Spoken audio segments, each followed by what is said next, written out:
Sabihin mo sa amo mo, mag-abogado na siya ng daan-daan libong abogado. Kunin niya na lahat ng magagaling, hindi nila kaya ilusot yun. Sabi niya, si makagago naman, kaya mo ba? Ipakukulong ko yan. Oo, mabigat kaso niya sa akin. Oo. Cyber criminal, yung mga kinaso ko sa kanila eh. Oo.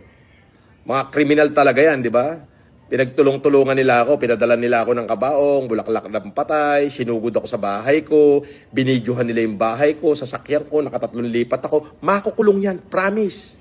Pero yung mga kinaso niya sa akin, wala yun. Insult lang yun. Malayo sa sabaw ng posisyon. Oh.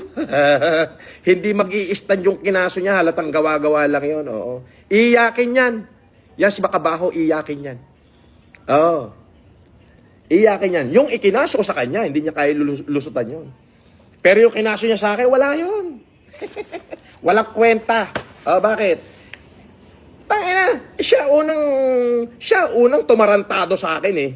'Di ba? Tinarantado niya ako, sinugod pa niya ako sa bahay ko, 'di ba? 'Di ba? Hindi magi-stand 'yon. Insult versus insult, hindi magi-stand. Wala 'yon. Yung mura, salita-salita, wala 'yon. Pero yung ginawa nila sa akin, binidyohan yung bahay ko, sinugod yung bahay ko. Paglipat ko na ibang bahay, binidyohan uli yung bahay ko. 'Di ba? Binidyo ay sasakyan ko, lipat uli ako, ganun uli, pinost nila lahat. Cyber criminal, hindi nila malulusutan yon. Sabihin mo sa amo mo, mag-abogado na siya ng daan-daan libong abogado. Kunin niya na lahat ng magagaling, hindi nila kaya ilusot yun. Sabihin mo sa kanya, galingan niya, kumuha kami siya ng maraming abogado, yung magagaling. Tignan natin kung mailusot niya yung kinaso ko sa kanya. Pero yung kinaso niya sa akin, wala yan. Insult lang yun eh.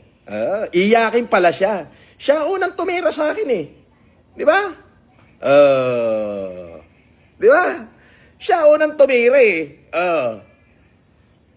Di ba? Yung mga kinaso niya, iyakin siya, ampaw siya. Oo, yun. Kupel siya, kupel.